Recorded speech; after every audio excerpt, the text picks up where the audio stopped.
G'day guys, how you going? Hope you're doing well. My name is Sean. I make videos about tech, and today we're going to be talking about the Realme XT mobile phone. If you like this video, maybe chuck it a like, consider subscribing to support the channel, and if you want to get behind the scenes extras, you can follow me on the Instagram at @Technology_Australia. If you have any comments or questions about this video, past or present, you can also see me on YouTube live every Thursday and Saturday. Now that's all said and done, let's begin. Alrighty guys, so this phone that we have with us today, the Realme XT, goes for about $499 at one of our most popular retailers, which is JB Hi-Fi. So if you are in Australia and you want to pick up this phone, that is the RRP of the phone currently as it stands. So the Realme XT, the one that we have with us today, with 8GB of RAM and 128GB of storage, and this is the one that comes in pearl blue. So overall, for everything that you get with this phone at this price point, it's really impressive. And as we unbox the phone, I'm just going to read through some of the key features from the Realme website, so you can get a bit of an understanding on what kind of specs you're looking at for a phone that only costs $499. So this phone has a 6.4-inch Super AMOLED, they call it a dew-drop screen with a resolution of 1080 by 2340. The CPU inside of it is the Snapdragon 712, 128GB of storage as I mentioned before, 8GB of RAM. You've got a micro SD slot which is able to handle up to another 250GB of storage. If you want to go ahead and upgrade the storage later on, you can do that. And then the key features I think they're talking about a lot on the website is the fact that this is a quad camera setup. So you've got a 64 megapixel main shooter, you've got a wide angle 8 megapixel shooter, a portrait 2 megapixel shooter, and then a macro 2 megapixel shooter as well. So it's pretty amazing that you get these 4 cameras, this really nice design, 6.4-inch screen, and then the resolutions of the cameras are all the way from 64, then to 8, then to 2 and 2. So 4 different cameras there, so you can do ultra wides and portraits, whatever you want, which is pretty amazing considering that you're getting a phone that only costs this much money. In terms of video recording, you've got a phone that can do 4K 30 frames per second, or what I prefer is actually the 1080 at 60 or 1080 at 30, and then 720p at 60 or 30 frames as well. Battery capacity is, I think it's 4,000 milliamps of battery, which is actually insane that you're still getting a phone that only costs this much but has such a big battery. And then the charger that comes with this phone as well is the VOOC flash charge phone. So you believe you can get like a full charge out of this phone with this charger in something like only 30 minutes or 45 minutes, which is pretty insane. So that comes in the box, which a lot of phone companies are charging extra for that flash charger. So I think it's really cool that Realme is including that in the phone, in that price. Then down the bottom here, try and get this in focus, you've got a headphone jack, and then you've also got a USB-C port for data transfer and recharging the phone, which is awesome. A lot of phone companies still don't have USB-C included. This phone is also a dual SIM phone, so if you're the type of person that has 2 SIM cards and you want to do that, then you can put 2 SIM cards in. Bluetooth 5 as well, so the latest Bluetooth technology, Wi-Fi AC. Now the operating system is ColorOS version 6, which is based on Android 9.0. So I've been using this phone for a little while, and all in all, it's been a really good experience. The phone hasn't failed on me or given me any issues at all.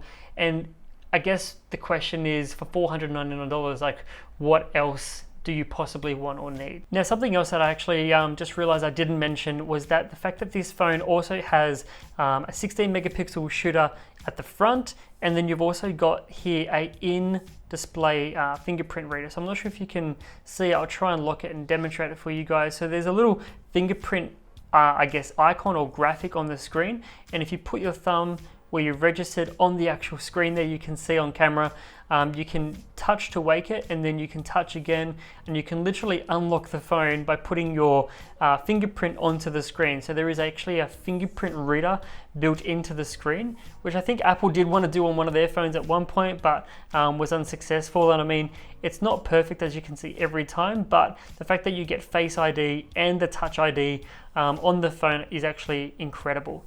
The little dewdrop design here at the top of the screen, if you can see that where the camera drops down, comes, it's actually really nice. It doesn't intrude too much. and you get so much screen real estate for consuming media, consuming photos on Instagram or whatever it is that you want to do, if you want to play games or whatever it is. Things that you don't get with this phone, I'll just quickly mention. So you don't get stereo speakers, so you only get this bottom firing speaker down here where I'm pointing. The top speaker here that you use for listening to phone calls and things like that doesn't work as an amplified speaker. So when you basically are cupping it like this, all your sound is essentially gone and it's muffled. You don't get any sound coming from that amplified earpiece. So just something worth mentioning, no stereo speakers on this one. There's also no water resistancy. So I mean, I have seen people say that you can get this phone wet and it won't be impacted too much, but it's not a water resistant phone. So if you are in the rain, or if you're somewhere where there's a lot of water around, maybe at the beach or at the pool, or maybe even in your kitchen and you're washing the dishes or whatever it might be, try not to get this phone wet. Alrighty, now with the cameras being such a main focus from Realme about this particular phone, we'll open up the camera app and we'll go through some of the quick camera modes so you can get a bit of a taste on what sort of lenses you're going to be getting. So the standard camera will just take a quick photo so we can see what the image is going to be like, and then with the menus here we can go ahead and we can choose, for example, ultra 64 megapixel, so we can get a really good quality photo here, and then we can exit that mode and go to, for example, to the wide angle setting. Wide angle obviously gives you more I guess content in the actual photo itself. Is that the right thing to say? Content? Yeah, content. And then we take a photo of that one. If you want to, you can actually go into the menus here and go into ultra macro. So if you put the camera really close to the subject that you're taking a photo of, get you nice and close. If you want to take photos of things like insects or flowers and you want to get up really nice and close, you can do that. And then you've also got this portrait mode here as well. So if we move the camera and take a photo of the box here, we should hopefully see that when we take a photo in portrait, that it blurs out some of the other things that are I guess outside of the main focus area. So you've also got here the front facing camera. We'll spin that around, so there's me. I'll just quickly take a photo again. And so they're the main modes. All the other modes here, for example, time lapse, whoops, I'll just go back there. All these other modes here, you've got like pano, time lapse, that's all available to you as well if you want to play around with it. If we turn the camera back around, you've got more modes with the main cameras, like nightscape for nighttime photography, or expert mode, so you can change things like the white balance and the exposure. And so the fact that you're getting so many different modes for such a little price is pretty insane. They've also got a beauty mode here, so if you want to play around with beauty mode and that kind of stuff, you can do that as well. Now, in terms of playing games and I guess opening apps and closing apps and all that kind of stuff, the performance of this CPU is okay. I do find that for games like Fortnite, for example, though, which are really heavy on the CPU and the graphics, doesn't really handle that too well. You are capped at only 30 frames per second for something like Fortnite. But if we load up, for example, Candy Crush, which is not too crazy in terms of the, I guess, performance needed to run this game, it's perfectly fine. So considering that I know a lot of people that are probably shopping at around the $400 to $500 mark, they're not going to be playing the most intense games ever, maybe just the casual arcade game every now and again, this phone is going to serve you perfectly well. So as you can see here, I think the main benefit is the fact that you get such a tall screen. The AMOLED screen shows the colors off really nicely, but I'm not going to try and play any Candy Crush here because I know nothing about this game. So in terms of launching all the other apps, if I launch up Instagram here for example, and we're scrolling through, you can see that you get so much extra real estate on the actual phone. And like I said, I just have to keep repeating the fact that this phone is only $499, which is pretty insane. You can chuck on whatever themes you want. If you want to set up dark mode, you can go ahead and go into the settings and you can set up dark mode.